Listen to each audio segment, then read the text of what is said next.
A Tale of Two Cities. It was the day before the Golden City started starving and Callum was on duty patrolling Houndstooth. Houndstooth was a huge concrete dam cleaving an unfathomably deep valley in two. On this side was Tikalia, cast into shadow this time of day by the dam. The terraced, marbled city was built in AV up both sides of the sharply sloping valley, the buildings like two frothing waterfalls frozen in a cascade into the waters of the Clatchitch down below. The looming of Houndstooth meant that the glass lamps were already lit, bathing the entire sloping city in gold. The glowing globes were strung between the east and west city cliffs amid dozens of walkways. Callum stared blankly at the countless cables of light from his spot at the top of the dam. He'd never left Tikalia, nor had his parents, or their parents. No one left Tikalia. Nobody needed to leave. Tikalians had everything they could possibly want in their white gold city. Everything from spices to medicines, from flour to silk, came through Houndstooth. Unmanned supply transports came along with the serene trickle of the Clatchitch that came through Houndstooth. Callum checked his watch, taking his eyes from the late afternoon spectacle of Tikalia to the Clatchitch streaming through the dam below him. Right on cue, two sleek, hulking transports rose to the surface and floated toward the magnetic docking bays further downstream on the harbor of Tikalia. The power for the beautiful light came from the mighty power of Houndstooth. Everything else they needed came from upstream. They had never made anything in Tikalia. No food, no clothing, no furniture for their homes.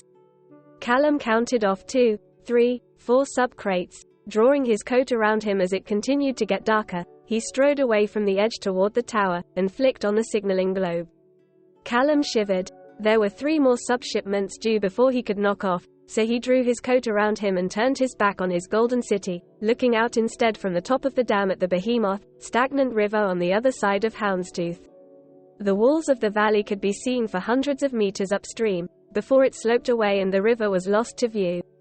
He had spent his life idly wondering what the world was like upstream, where the sub-crates drifted down from and where all of Clatchitch's supplies came from. And perhaps more importantly, he wondered, why? No one ever talked about it. The people of Tikastan never sent anything back, as far as he knew. Callum's fingers were numb. To warm them up, he rubbed his fingers absently up and down the worn, looped tag on the inside of his coat cuff. The tag was printed with 3 stark words, made in Tikastan. Asterisk. There was no golden light in Tikastan. The city of Soot was clouded in factory smoke, choked by toxic tailings and deafening with the industrial grind. Contrasting Tikalia, Tikastan was a sprawling plateau city, constantly leaching out into the forests around it as they cut the trees down for fuel and made squalid homes away from the worst of the pollution. Tikastan was a city that ate, ravenously, ate the trees, guzzled the water from natural springs and reservoirs, ground up minerals from the ground, sucked in the oxygen for its fires. But Tikastan was never full. Like Tikalia, nobody who lived here had left Tikastan either, but not because they had everything they needed. The Kastantans only kept a fraction of what they worked to produce, and they had nowhere to go. They had no idea where the fruits of their labor went. All they knew was that their factory supervisors would cut off their rations for 24 hours if they asked any questions. This was life in Tikastan, if you could call it living. That is, until the strike. Micah had been waiting for this day for years and years. She knew they would pull it off if the true believers held their nerve and gave the other workers strength to follow through. She wiped sweat from her brow. The furnace flared in front of her as she held her long dark prong, turning it slowly like there was some roasting beast on the other end. Turning constantly, in her strong calloused fingers. On the other end of the stick was glass. Withdrawing the red-hot globule of glass, she rested it on a huge slate slab and kept spinning until the globule resolved itself into a globe. Though Micah had spent her whole life making the glass globes, she had never seen them hanging up above Tikalia, filled with the light filaments made by the people down the street. And after today, she would never make another one. Usually, she would dunk the globes in the giant vat of water behind her to cool it and fix it in place. Instead, she raised the globe on the end of her rod and brought it down on top of the furnace. The exploding shatter and the scream of metal on metal was deafening. She brought the rod down on the furnace again. Another metal scream. There was a moment of silence as everyone around her, up and down the production line, dozens of blistered workers stationed at their own glass-bending furnaces, stopped work. What's going on? There was a crack of a whip, and footsteps on a metal gantry above as the whip-wielding Tikalian supervisor came rushing out from his post above. What's... He was cut off as every single furnace became a drum, with one worker after another brought their rods down on their furnace. The noise crescendoed and the noise rose to a cacophony, so loud it made Micah's field of vision vibrate. She grinned. Soon, everyone in Tikastant would be laying down their tools. This was the sound of revolution. The sound of change. Asterisk. Callum was the first to notice that no more food was coming into Tikalia.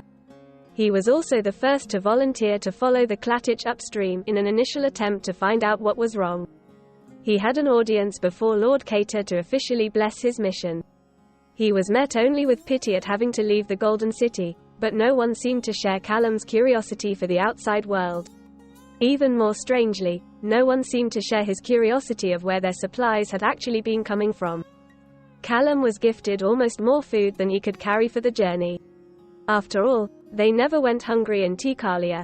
Like everything they consumed, war and otherwise used, the food was bundled up neatly in cloth and printed in bold dark letters, made in Tikastant.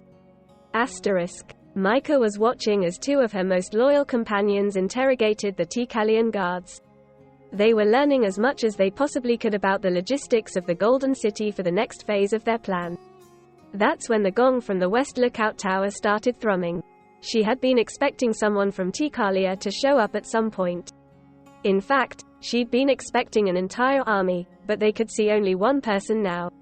She hadn't been expecting him to be quite so haggard, young and so utterly unprepared for the world outside the Golden City. When one of her fellow glass spinners, now a lookout, reported a figure emerging from a rocky outcrop downstream of the Klatich, she hiked out to the outpost herself and followed the lookout's line of sight. Micah snorted. Well, he's much too fragile to be alone. The glass spinner turned to face her. Should I accompany you? Micah had spent her whole life on the receiving end of orders and she didn't much like the taste of giving them herself. But this wasn't about her. Follow behind, out of sight, said Micah. We'll make use of him. We'll put on a diplomatic front and get things moving before the Tikalian freeloaders even know what's happening. The glass spinner nodded. She had been central to Micah's planning from the start. I'll get the bag, she said. Micah went out to meet the scout. I'm Callum, I'm Tikalian. The hand that wasn't holding the familiar glass globe was extended eagerly to her. He couldn't have been older than 19, and his eyes were wide as he peered out at the grey industrial expanse behind her. He laughed, holding the globe aloft. Made in Tikastant, yeah? Well, this is the place. He grinned, still breathless from walking and from the huge pack of food on his back. He dumped it on the ground, and bread and cured meat spilled out. So what's your... My people live in squalor because of you. We work in servitude and destitution under Tikalian oppression, and what do we see from that labor? Nothing. She pointed to the spilled food on the grass. So frivolous, it seemed, to care so little about food, to assume it would always be there, if it's always been given to you. That should be ours. Callum was shocked. He didn't know what he expected to find after venturing out into the world for the first time, but it wasn't this. It seemed there was a good reason why his questions had never been answered. He bent down and picked up a loaf of bread. This is yours, then, I suppose. He held it out to her. You look famished. Micah was too taken aback to do anything but stare, mouth open. It seemed like people really didn't know what was going on between Tikastant and Tikalia. Asterisk. In the end, Callum had invited Micah back to the Golden City to meet with the lords there. Slow down, he wheezed as he trailed on behind her. You don't even know the way. Micah turned around and rolled her eyes. It's kind of obvious that I'm going to follow the river downstream if the city's built on the other side of a dam, and it's not that hard a walk. It was uphill for me, remember? It was harder than this, whined Callum. Micah glared. Don't lecture me on hard work. I've spent every day since I was a child working and seeing nothing from it. They walked in silence, slipping and sliding down the rocks slightly as they descended further and further into the valley where Houndstooth lay at the end of the Klatich. Eventually, Callum stopped. I never knew, he said. I'm so sorry. Micah didn't have time for this. She found it only sickening that a people could live in such complete ignorance of the exploitation taking place right in front of them. But there was something about Callum that made something in her twinge. His sort of tender-heartedness was sharply nipped in the bud if one were to survive in Teekestant. So she just shrugged. Callum seemed to steel himself. And that's why we're going to the Lords. They'll sort everything out, I'm sure. Not much further to go now. He set off in front of her this time. Micah smiled. She had no intention of meeting with the Lords. They'll sort everything out? The fat, self-interested bastards would probably kill her on sight. No, she would settle for nothing less than justice for her people. As Callum strode on ahead, Micah looked back, stretching both arms above her head slowly, as a signal. The glass spinner returned the signal in the form of the glinting of a shard of glass in the distance. They were both ready. Come on, called Callum.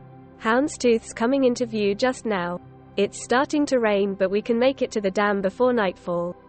Coming. Micah hurried after him, and her line of sight widened out to show the looming, ornate dam in the distance.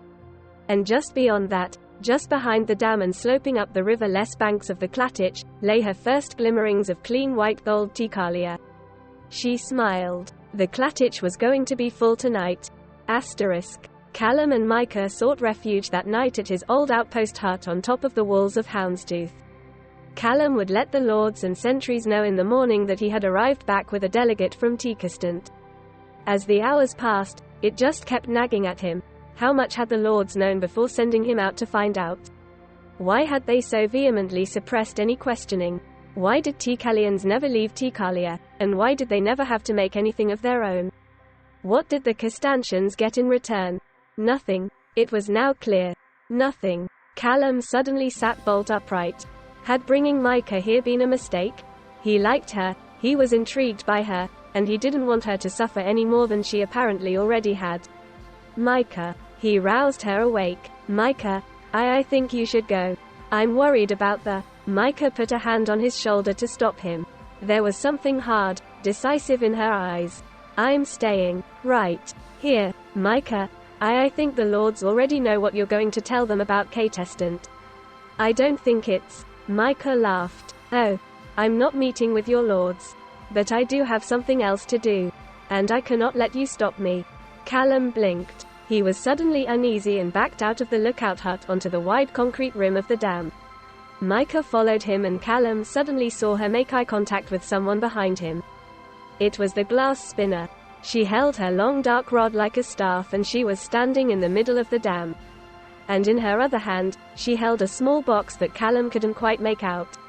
Micah knew it was a match. It was a fairly innocuous object, unless you knew what the glass spinner had spent the night doing. The glass spinner must have seen Callum and thought he would instantly raise the alarm, blowing their nighttime cover. She wasn't missing this opportunity to bring justice to her people. She struck a match, and dropped it, starting the fire trail to the series of high-power explosives she had placed along the dam. Callum's eyes widened. Micah glanced over the dam wall at Teekalia. It really was beautiful. Seeing each of the hundreds of glass globes complete, so many of which she had made, was almost surreal. And it made her angry. Then she ran. The glass spinner was already running, getting off the dam wall before the explosives started going off. Micah was about halfway across the dam when she realized that he wasn't following them. Callum! She screamed. She was about to run back when the glass spinner caught her wrist. Let him die, she snarled. He deserves it. Not him, spluttered Micah. But in the distance, meeting Micah's eyes, Callum shook his head. He wasn't moving. He didn't say anything in the last few seconds before the explosion went off. As sounds like huge glacial shifts put a giant crack down the center of Houndstooth. As the roaring of the Clatich beat up against the weakened, crumbling wall. Callum was remaining at his post, as usual. It was where he had always been. He had the best view of the Golden City from here. But as the mammoth structure of Houndstooth gave way, he wasn't looking at the golden lights. He was looking at the two women at the edge of the dam who had just sentenced him and the entire population of the city behind the dam to die. And strangely, he wasn't mad. Houndstooth groaned, strained and burst. The freed might of the Clatich was something to behold. It tore through strings of golden glass globes, lifted terraces from cliff walls, took peaceful people from their beds and bore them with its great might through the valley it had been held back from all these years. The two women were in shock. Micah had blinked, and Callum was gone. In that blink, T. Kalia was gone. And at that same blink, T. Kistant was free.